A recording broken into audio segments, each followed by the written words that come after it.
I followed all the healthy podcast advice and felt worse. Here is what actually worked.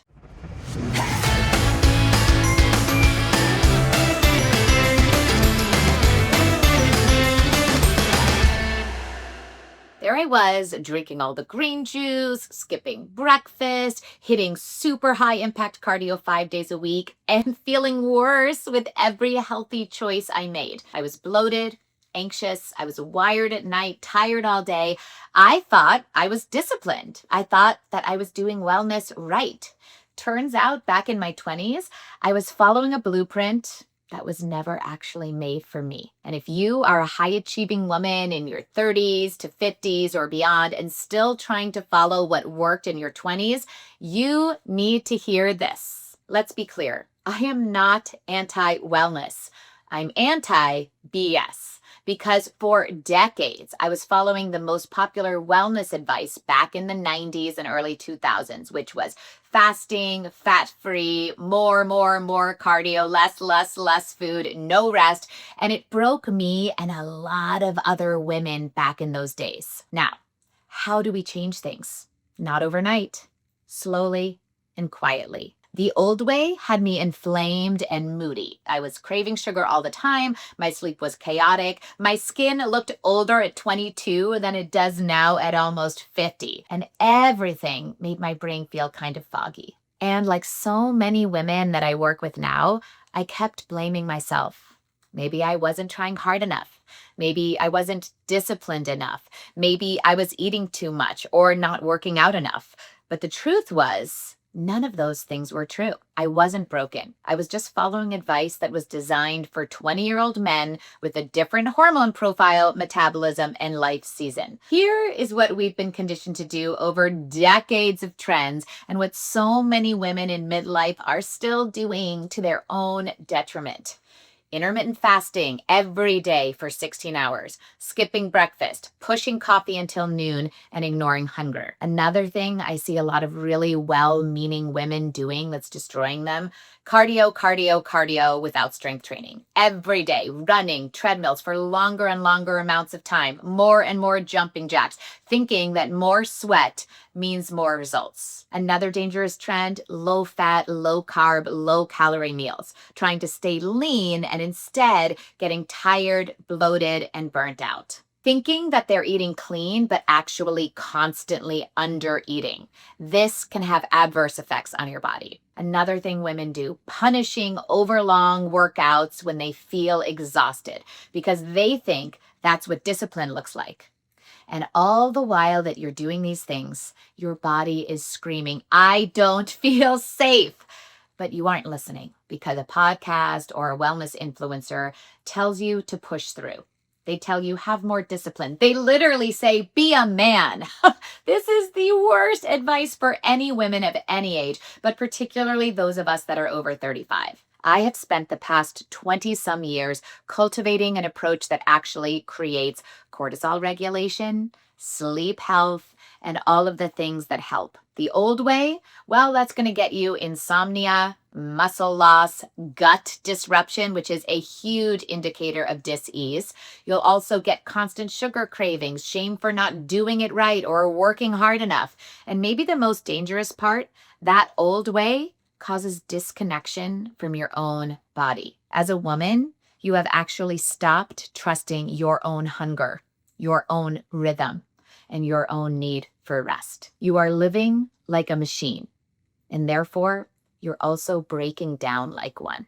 The shift for me came over 20 years ago when I finally stopped outsourcing my health to influencer trends and podcasts and started tuning in to what my body actually needed. It came with multiple hormone certifications, nutrition certifications, fitness certifications, and studying the science of well-being through Yale University. Here is what I changed. Number one, I started eating breakfast, a real meal within 90 minutes of waking up, anchored with protein, healthy fats, and fiber.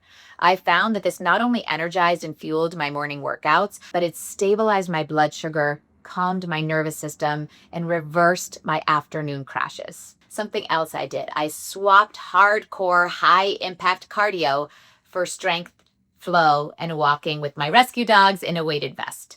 I still move daily, but I honor my hormones, my energy, and my cycle. I do my signature strength training programs, which I designed for women at least 5 days a week, and they're 20 to 30 minutes long. I stretch and I flow to support my fascia and my stress response. I do not chase the burn, although I find it in all of my high energy workouts, but instead, I built trust with my own body. I stopped fasting on autopilot because everybody says it was a sure thing. Now I fast intuitively in shorter windows based on how I've slept, how I plan to train, and how I've been eating. If I'm under stress or I didn't sleep well, I don't fast. I fuel. Something else that really helped shape my journey, I prioritize nervous system regulation. This is a game changer for those of us that are overachievers. More women need grounding, not grinding. I built daily practices, sunlight in the morning, breath work, meal timing that works to fuel my body, slowing down. And slowly but surely, I started to create safety in my own system, and everything changed. I replaced the perfectionism I'd been taught to value with presence. I no longer ask, did I burn enough? Did I sweat enough? Instead, I ask, do I feel strong? Do I feel nourished? Do I feel clear and connected? And if the answer is no, I don't double down. I pause and reset. So here is what science actually supports in midlife if we want more energy, more muscle, a better metabolism, and a more regulated mood. Number one, move your body in a strong way. That is why I created all of my healthy programs, because strength training should be designed for nervous system regulation. Protein-rich meals at consistent intervals. That is a must. Here is another big one that's hard for a lot of women to capture. Don't be afraid of healthy fats. They actually help us regulate our weight and can support our weight loss goals. More rhythm, less restriction. Another important one, sleep as a non-negotiable. And finally, we should all be shifting from body punishment with starvation and hardcore workouts to body partnership. All of these things, that's what I teach inside my Limitless Life Blueprint. In my communities, we don't chase trends. We build clear systems and protocols that help you feel ageless, clear, and truly powerful, physically, mentally, and emotionally. If you feel like you've been doing all the right things, but you're still not feeling like yourself, it's not a discipline issue. It's a mismatch between your strategy and your own biology. It's time to stop following advice that was never made for you. Instead, join me in the Limitless Life as we start building a lifestyle that's rooted in your data, in your intuition, and in your season of life. I hope you'll join me. I would love to see you there. And if this video and all of the information in it speaks to you, please like, subscribe, and share it with a woman who's still punishing her body in the name of health. And if you are ready to rewrite your story, to move from burnout to balance, or from restriction to rhythm, join me inside the Limitless Life Blueprint, because your body isn't falling apart.